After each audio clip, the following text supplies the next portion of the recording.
नमस्कार दोस्तों, एक अनजान और डरावनी गांव की कहानी में आपका स्वागत है। एक डॉक्टर की रहस्यमय यात्रा को जानने के लिए तैयार रहे। आओ हम साथ में इस रहस्यमय गांव के अंदर के राज को खोजें और डरावनी सच्चाई का पर्दा उठाएं। अगर आप सच्चाई का सामना करने के लिए तैयार हैं तो वीडियो को अंत तक देखें और हमारे चैनल को सब्सक्राइब करें।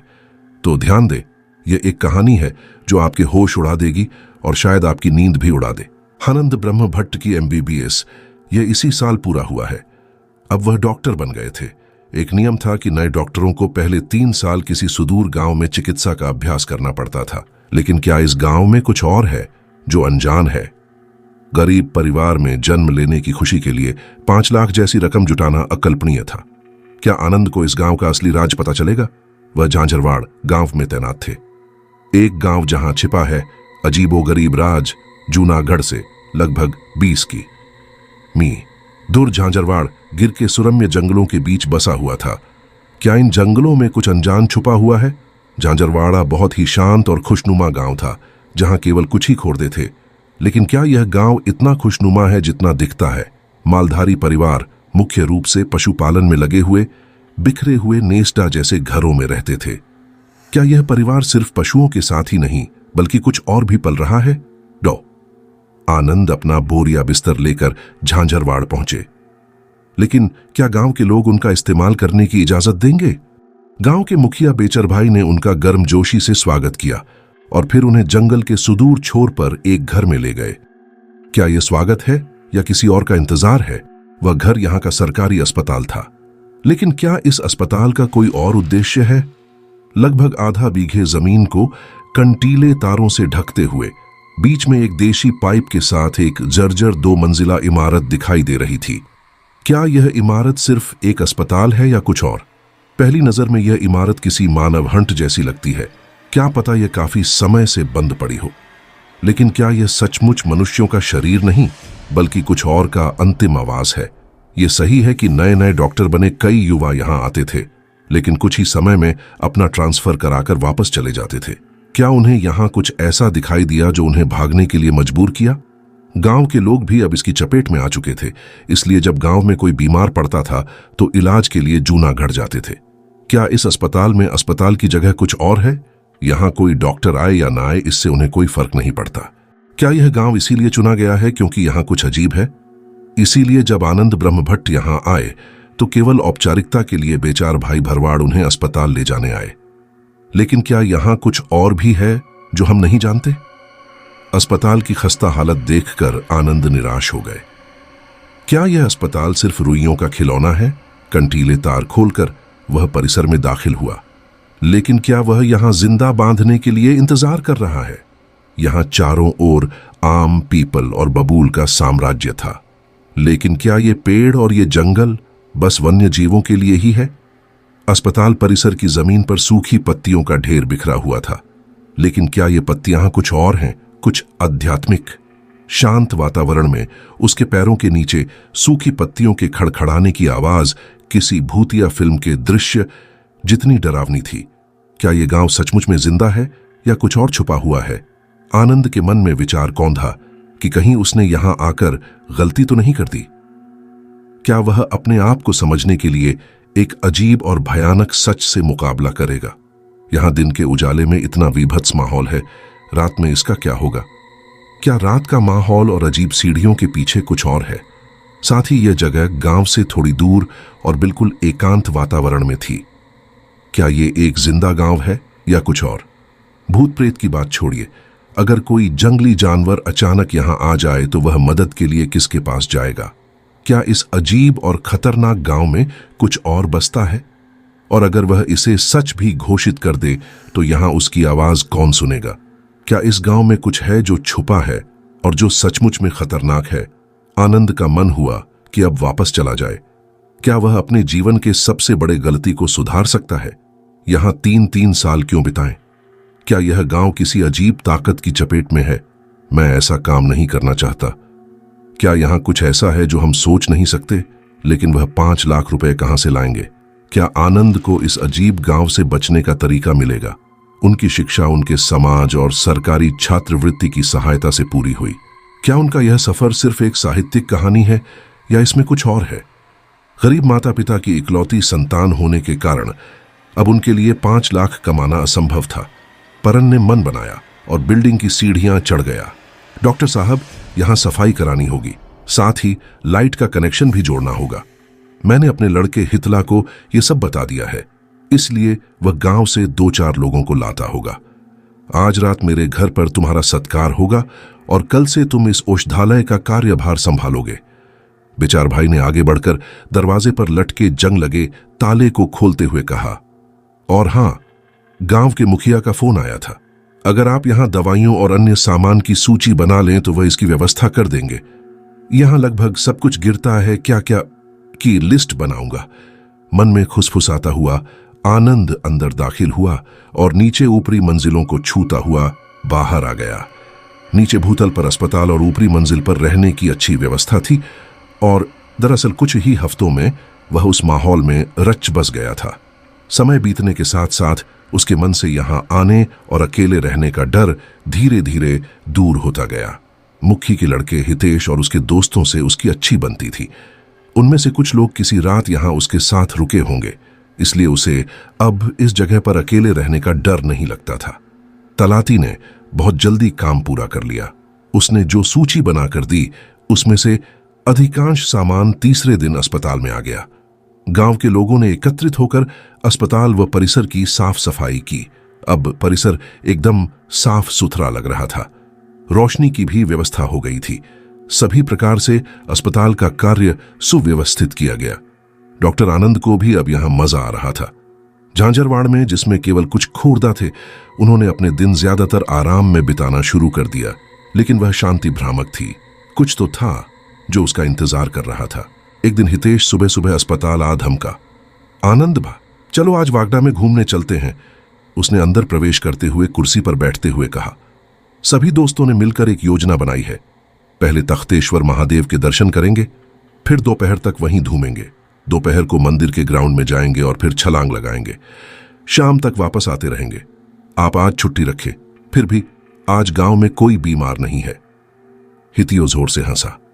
आनंद के पास ऐसा न करने का कोई कारण नहीं था।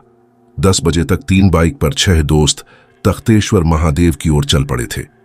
गिर के वनराजियों मध्य में तख्तेश्वर महादेव का छोटा अमथु मंदिर वास्तव में एक अद्भुत स्थान था। बिल्कुल एकांत में बहते हुए एक छोटे से झरने के किनारे थोड़ी ऊंची जगह पर काले पत्थरों की एक गुफा बनी हुई थी। इतने बड़े हॉलों के बीच में शायद सदियों पहले बना महादेव का एक प्राचीन मंदिर देखा जा सकता था। मंदिर की दीवारें अब समय की मार से काली पड़ गई थीं। घने जंगल के बीच खड़ा मंदिर, मंदिर के चारों ओर उगी कंटीली झाड़ियां, करीब 500 मीटर दूर ऊंचे पत्थर के टीले से कलकल करता सुंदर झरना, चहचहाते पक्षी और उनकी मधुर ध्वनि। वह स्थान सचमुच अवर्णनीय था। शहर की भीड़भाड़ में पले बड़े आनंद को मौज मस्ती करने के लिए मजबूर होना पड़ा। छहों दोस्त ऊंचाई से गिर रहे साफ पानी में नहाने लगे। लगभग 1 घंटे तक स्नान करने के बाद सभी को बहुत भूख लगी थी, इसलिए उन्होंने तब तक खाया जब तक उनका पेट नहीं फट गया और फिर दोपहर तक मंदिर होटल द्वारा लाई गई चादरों पर सो गए। लगभग 4 बजे एक मित्र ने 3 पत्थर एक साथ रखे और उन पर चाय का बर्तन रख दिया। आनंद ने घड़ी में समय देखा और आलस से उठ बैठा। उसे लघु शंका हुई और वह उठकर झरने के किनारे किनारे चलकर झरने की ओर चला गया। काले पत्थरों की तेज धार से झरना जमीन से लगभग 15 फुट ऊपर बह रहा था। वहां झरने का पानी छोटे अमठा के घेरे में जमा होता था और झरने के रूप में आगे पीछे बहता रहता था। आनंद मुग्ध नेत्रों से प्रकृति की उस सुंदर रचना को देख रहा था। यह एक ऐसी जगह थी जिसने मुझे बार बार यहां आने के लिए प्रेरित किया। अपनी शंकाओं का समाधान करने के बाद उसने झरने में अपने हाथ धोए और वापस मुड़ने ही वाला था कि अचानक उसकी नजर किसी चीज पर पड़ी। आगे बढ़ने को आतुर उसके पैर अचानक रुक गए। ऊपर से गिरते पतले झरने के पीछे काले पत्थरों की एक दीवार थी। आनंद ने अपनी आंखें सिकोड़ लीं और पानी के पार दिखाई दे रहे पत्थरों को ध्यान से देखने लगा। उसे लगा कि वहां कुछ अजीब सा पेंट किया हुआ है। थोड़ा आगे वह झरने के पीछे पहुंचा और उसकी आंखें फैल गईं। अरे वाह! शब्द उसके गले से फिसल गए। उन्हें पेंटिंग का बहुत शौक था। वह जल्दी से वापस मंदिर की ओर भागा और अपने साथ लाए बैग से नोटबुक और पेंसिल निकाली और झरने के पास लौट आया। झरने की पत्थर की दीवार पर कुछ अद्भुत चित्र खुदे हुए थे। वह वहीं खड़ा होकर ध्यानपूर्वक उन चित्रों को अपनी नोटबुक में खींचने लगा। उसके चेहरे पर अचानक खुशी फैल गई, जैसे कोई अनमोल खजाना उसके हाथ लग गया हो। लेकिन उसे ऐसा नहीं करना पड़ा। अनजाने में उसने एक भयानक आपदा को आमंत्रित किया था। वह इस बात से बिल्कुल अनजान था कि वह वर्षों से दबी हुई एक आसुरी शक्ति को जगाने वाला है। बाहर भयानक हलचल की आवाजें उसके कानों में गूंजने लगीं। वह उस भयानक शोर से राहत पाकर बिस्तर पर बैठ गया। उसका दिल जोरों से धड़क रहा था। वह फर्श की खिड़की खोलने के लिए दौड़ने से पहले उठ खड़ा हुआ और बाहर झांकने लगा। बाहर का दृश्य देखकर उसका मुंह खुला का खुला रह गया। सुबह का उजाला अभी आसमान में फैलना शुरू ही हुआ था कि सुबह सुबह कौवों के एक विशाल झुंड से पूरा आसमान भर गया। कौवों की भीड़ उसके घर के ऊपर, परिसर के ऊपर, आसपास के पेड़ों के ऊपर मंडरा रही थी और भयानक आवाज में कां कां कां चिल्ला रही थी।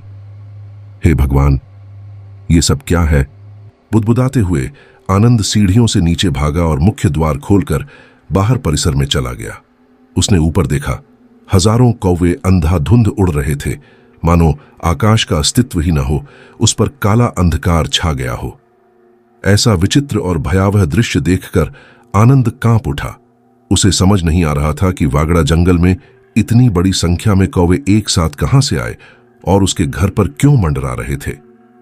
इससे पहले कि वह कुछ और सोच पाता, एक कौवा थफ की आवाज निकालते हुए ठीक उसके पैरों के पास आ गया। उसके गले से एक चीख निकली और वह बुरी तरह कांपते हुए वापस उछला। उसकी विस्तृत दृष्टि कौवे पर टिकी थी। कौवा मर चुका था। उसकी गोदी अजीब तरीके से मुड़ी तुड़ी थी। छोटी छोटी आंखों की पुतलियों से खून की धारें निकलने लगीं। जीभ को चोंच से बाहर खींच लिया गया। पेट गुब्बारे की तरह फूल गया। ऐसा लग रहा था मानो गुब्बारा फूट जाएगा और पेट के सारे अंग बाहर आ जाएंगे। यह बेहद भयावह दृश्य था। आनंद आंखों में आंसू भरकर यह दृश्य देख रहा था। और फिर कुछ ऐसा हुआ जिसकी उसने कभी कल्पना भी नहीं की थी। धफा धफा धफा धफ, एक के बाद एक कौवे उड़कर नीचे जमीन पर अपने आप गिरने लगे। जमीन पर गिरते ही उनकी बहुत ही भयानक तरीके से मौत हो गई। भयभीत आनंद ने कौवों को अपनी आंखों के सामने उड़ते और फिर मरते देखा। उसका दिल भयंकर भय से भरकर जोरों से धड़क रहा था। उसके हाथ पैर ठंडे हो रहे थे। माथे पर पसीना छलक आया। उसका पूरा शरीर कांप रहा था, मानो उसे कोई कंपी लग गई हो। परिसर के बाहर जाने के लिए स्वचालित रूप से उसके पैर पीछे की ओर उठ गए और फचाक की आवाज आई। उसका पिछला पैर एक मरे हुए कौवे के फूले हुए पेट पर था और आनंद के शरीर के वजन से उसका पेट फट गया। जब कौवे का पेट फाड़ा गया तो उसके पेट के अंगों सहित सारा मसाला बाहर आ गया। वह दृश्य देखकर आनंद को अचानक उल्टी होने लगी और फिर बिना कुछ सोचे समझे अपनी आंखें बंद करके वह परिसर के बाहर की ओर व्यवस्थित रूप से दौड़ने लगा। वह अंधी दौड़ लगा रहा था। उसके पैरों के नीचे कौवों की लाशें दब रही थीं, कुचल रही थीं, फट रही थीं। कुछ ही सेकंड में आनंद परिसर से बाहर भाग गया। लेकिन बाहर आने के बाद बाहर का नजारा देखकर वह हैरान रह गए। यहां सब कुछ सामान्य था। गोदी को घुमाकर उसने परिसर के अंदर देखा। हे भगवान, वह भयानक आश्चर्य से अंदर देख रहा था। भय और आतंक का एक संकेत उस दिशा में मंडरा रहा था, जबकि परिसर के द्वार के बाहर ऐसा कुछ भी नहीं था। भय की अधिकता से भयभीत होकर वह गांव के मैदान की ओर भागा। उसे स्पष्ट था कि यहां खड़ा होना मौत को निमंत्रण देना है। वह सीधे बेचरमुखी के घर पहुंचे। भयभीत स्वर में उसने हिटला और बेचरमुखी को बताया कि अस्पताल में क्या हुआ था। डॉक्टर साहब, मैं सुबह पानी नहीं पीता। मुखी उसकी बात सुनकर हंसते हंसते लोटपोट हो गए।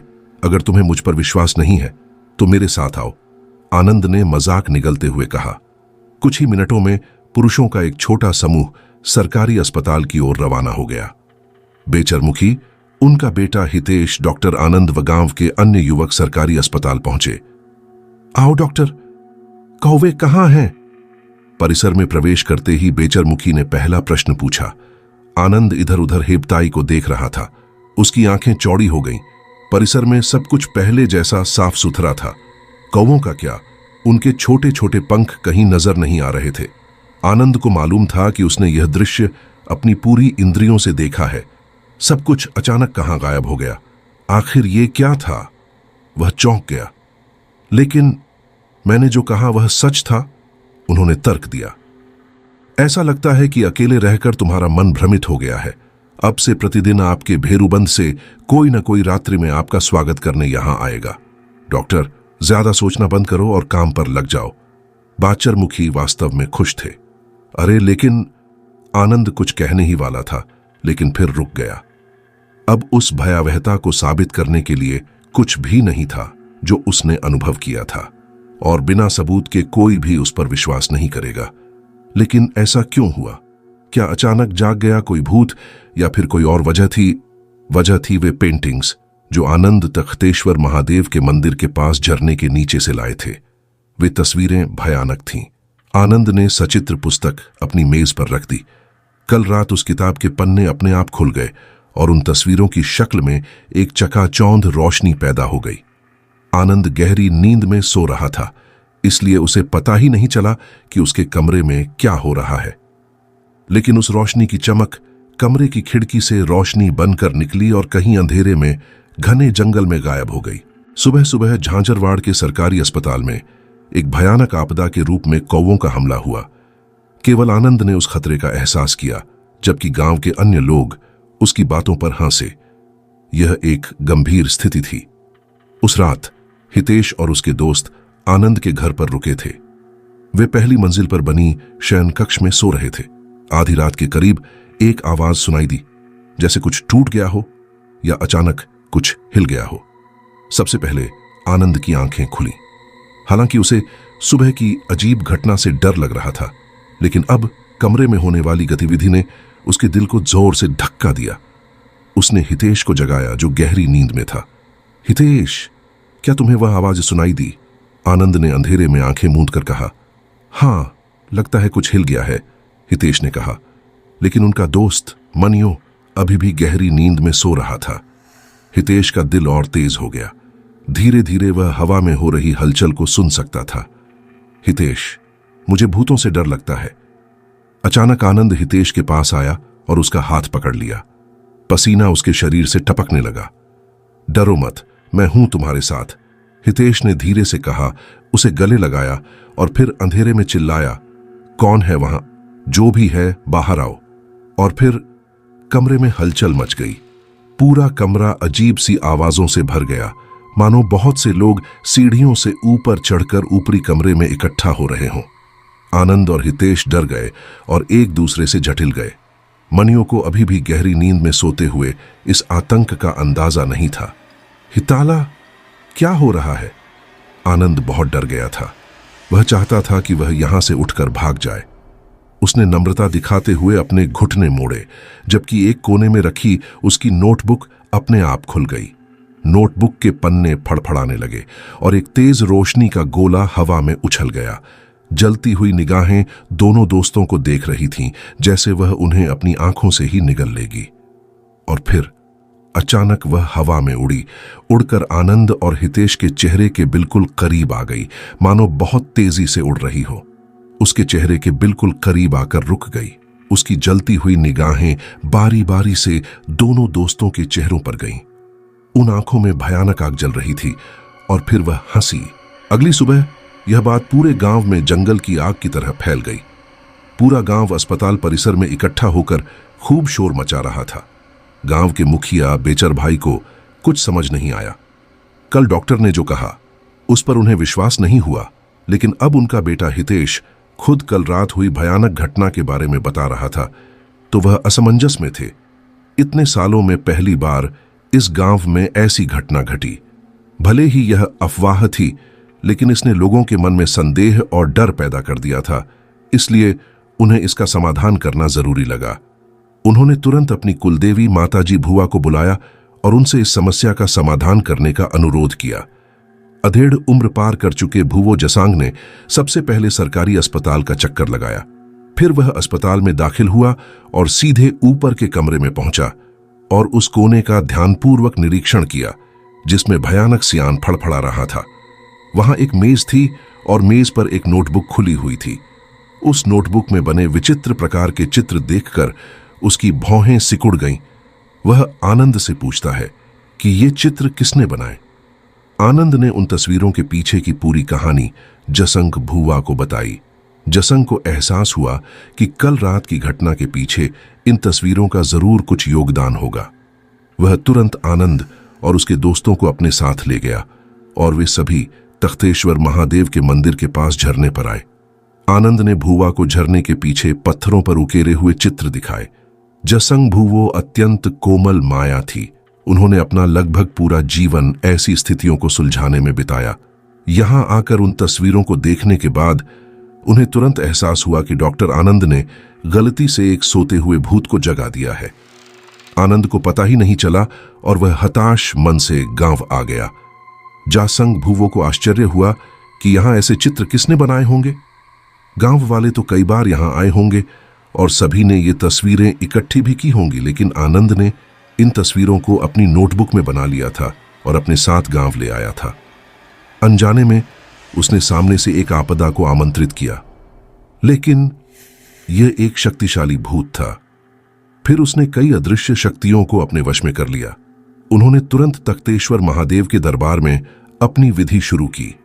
तांत्रिक अनुष्ठान करने के बाद वह मंत्रोच्चार करने लगा, अग्नि प्रज्वलित की और उसमें आहुतियां देने लगे। उस समारोह के साथ ही मंदिर परिसर का माहौल अचानक बदलने लगा। दोपहर होते होते आसमान में काले बादल छाने लगे। ठंडी हवा अचानक तूफान में बदल गई और फुसफुसाहट के साथ परिसर को हिलाने लगी। ऐसा लग रहा था कि कोई भयानक तूफान आने वाला है और यहां सब कुछ बहा ले जाने वाला है। जसंग भूवा ने भी अपनी पूरी ताकत लगा दी। जोर जोर से ऊंचे स्वर में उसके मंत्रोच्चार से आकाश गूंज उठा। उसने सामने जलती हुई आग में अपनी मुट्ठी भरकर जले हुए दाने फेंके, ढो, जिससे उसकी लौ आसमान तक उठी, मानो धधकती आग में जान आ गई हो। तब जसंग ने अपनी आंखें बंद कर ली और त्रिशूल उठा लिया। वह लगभग 15 मिनट तक बैठा रहा और कुछ बुदबुदाता रहा और उठ गया। अपनी आंखें बंद करके वह 7 बार आग के चारों ओर चला और फिर झरने की ओर चल दिया। हालांकि उसकी आंखें बंद थीं, जैसे कि वह सब कुछ देख सकता हो, वह सीधे झरने के पीछे शीला के पास पहुंचा, जहां अजीब तस्वीरें चित्रित थीं। जासंग भूवा ने मंत्रोच्चार करते हुए और भयभीत होकर गर्जना करते हुए त्रिशूल की धार से चित्र बनाना शुरू कर दिया। जैसे ही वह खोया और तस्वीरें मिटाई, माहौल में एक भयानक बदलाव आया। ऐसा लग रहा था मानो कई भयानक आत्माएं एक साथ रो रही हों। यह सिलसिला तब तक चलता रहा जब तक शीला पर चित्रित चित्र पूरी तरह नष्ट नहीं हो गए और फिर सब कुछ अचानक खत्म हो गया। भू ने त्रिशूल की तेज धार को पत्थरों पर रगड़ा और विभत्स छवियों को पूरी तरह मिटा दिया। ऐसा करने में उसके शरीर की सारी शक्तियां निचोड़ ली गईं, लेकिन आखिरकार वह अपने काम में सफल रहे। मुझे नहीं पता कि यह बुरी आत्मा कौन थी, लेकिन अब यह कभी किसी को नुकसान नहीं पहुंचाएगी। आज जो कुछ था अब यहीं खत्म हो गया है। शायद इन पत्थरों में किसी ने किसी की अतृप्त आत्मा को कैद कर दिया है, जिसे डॉक्टर ने जगाया। लेकिन अब उन आत्माओं को इस अनुष्ठान से मुक्ति मिल जाएगी। बोलो भोले भंडारी बाबा की। भूवा ने भोलानाथ की जय घोष किया, जिसमें ग्राम प्रधान आनंद समेत उसके साथियों ने उसका साथ दिया। हालांकि उन्हें नहीं पता था कि यह तो बस शुरुआत थी। अनहोनी जल्द ही एक उपन्यास के रूप में आपके सामने आएगी। ऐसा कई बार होता है। दुनिया में कई ऐसी जगहें हैं जहां आज भी भूत प्रेत के रूप में अतृप्त आत्माओं के भटकने के मामले सामने आए हैं। उस दिन झांझरवाड़ गांव के बाहरी इलाके में कुछ ऐसा ही हुआ था जिसे तार्किक रूप से समझाना मुश्किल है। लेकिन क्या क्या इसके पीछे का रहस्य है, यह आज तक कोई नहीं जान पाया। हां, यह भी सच था कि गांव में या अस्पताल में कोई मौत नहीं हुई थी। अगर आपने अभी तक वीडियो को देखा है तो इसका मतलब आपका भी दिल धड़क रहा है। क्या आपने अपने दोस्तों के साथ इसे साझा किया? अगर नहीं तो जल्दी से इसे शेयर करें और सब्सक्राइब करें। और आप मेरे वीडियो कहां से देख रहे हैं यह भी कमेंट करके जरूर बताएं, ताकि आप हमेशा नए डरावने वीडियो के लिए अपडेट रहें। धन्यवाद और जागरूक रहें।